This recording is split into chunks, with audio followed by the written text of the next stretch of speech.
Hello, everyone, and welcome to Bigfoot Forensics. If you've been watching, thank you. I really do appreciate that. A shout out to all those kind comments and everything that everyone's been giving to me. I don't know that I deserve them. I'm just trying to offer a little bit of guidance and what I know about. Um, anyway, I just released a video that has to do with handprints and fingerprints on vehicles. And I think one of the things that we need to talk about is the after investigation. Number one, that investigation doesn't stop just because we collected the evidence. Number two, how to interpret this evidence and what we hope to gain from it.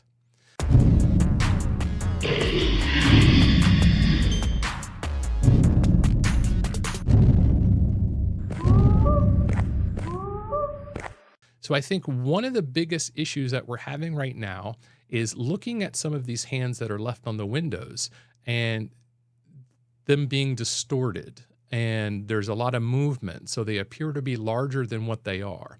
And I mentioned it in the last video where you put a hand, on the glass and you slide it, and people are measuring from the bottom to the top, and they're counting that slide as giant fingers, but they're not. It's just distortion, lateral distortion. So I'm not discounting finding large handprints, but if we can understand the distortion and understand what's happening during the movement of the deposition of those hands, then maybe, who knows, even without dermals, we would be able to say that a hand is much larger than it should be.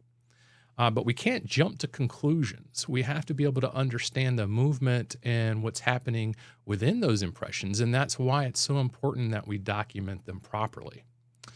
As far as recovering dermal ridges inside those handprints and trying to link them to something other than a human, that's going to be very difficult because we don't have any known impressions of a Bigfoot.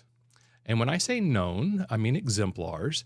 We don't have any videos or pictures or, let's stick with that. We don't have any videos or pictures of a Bigfoot putting their hands down on a piece of paper that's been, that their hand's been inked. And now we have a confirmation of this is what a handprint looks like from a Bigfoot.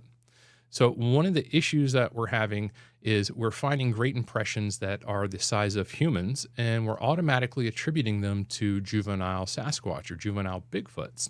And we can't do that because, plain and simply, we don't know what a Bigfoot handprint looks like. We don't know the dermal ridge patterns. We can speculate, but that's all we're going to ever be doing right now until we have a controlled sample, speculation. Now, we don't technically have to be seeing a Bigfoot deposit these. We could get a beautiful sample of a giant handprint that's much larger than a human's and say, oh, well, that's a little different, right? Now, should we collect DNA from said hand impression to go along with the abnormal size, then we may have something. And I think really that's the line of, what do we hope to achieve? What do we hope to gain from documenting these hand impressions?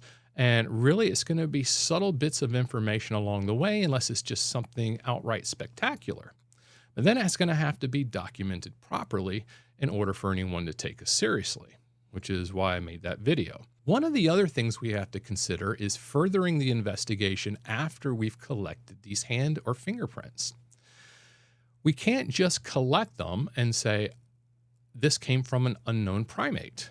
One of the first steps that we do within law enforcement is when we collect fingerprints or handprints on a scene is we get what's called elimination prints. Plain and simply, we get handprints and fingerprints from anyone who's involved or anyone who may have been at the scene. Okay, so here's an example. We find handprints on my truck like we saw in the last video. One of the first things that we would do is collect my handprints and my fingerprints, my wife's, any friends that have been around my truck lately, people at work. And then there's the one variable that we can't overlook and that we won't ever be able to do. And that's an accidental deposition from someone, say, at a grocery store parking lot or something like that. So therein lies the rub for getting regular human-sized handprints, unless there's something just crazily, inherently unique about them, like, say, the flexion creases. Most of ours look like a little M, right? Now, say we have a bunch that's going across, because I know some gorillas have some that go straight across, and they have some different weird ones. So say we have some crazy creases or a weird flow pattern, something like that.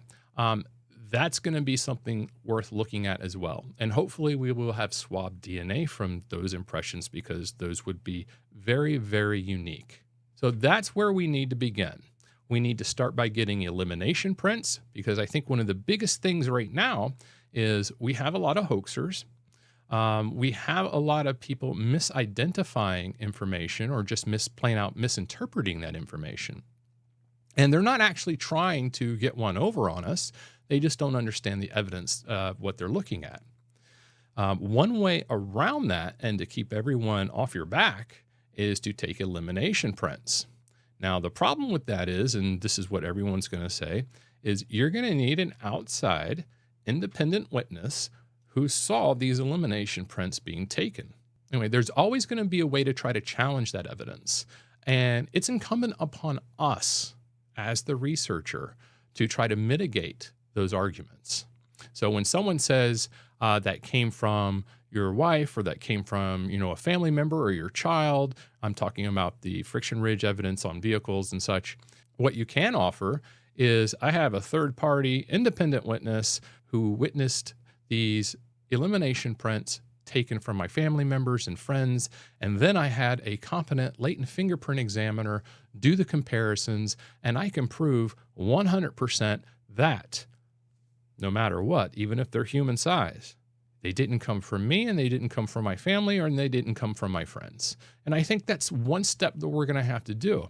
That's not an unheard of step within law enforcement and any regular investigation. So when we're talking about trying to find an unknown primate species, no matter what system you believe in on this particular matter, the investigation remains the same. We're talking about physical evidence, trace evidence, things like that. And it needs to stay at a certain standard. And if we're not going to do that standard, and we're not going to follow these practices, then we're just going to keep staying exactly where we've been in Bigfoot research. So honestly, I think I've ranted long enough, but some of those things needed to be stated, and it needed to go along with the video of collecting the fingerprint evidence. Thank you for listening. I know this was kind of a boring one, but it needed to be said, and I think there are people out there who need to understand to what level we need to be taking this. Thank you for listening.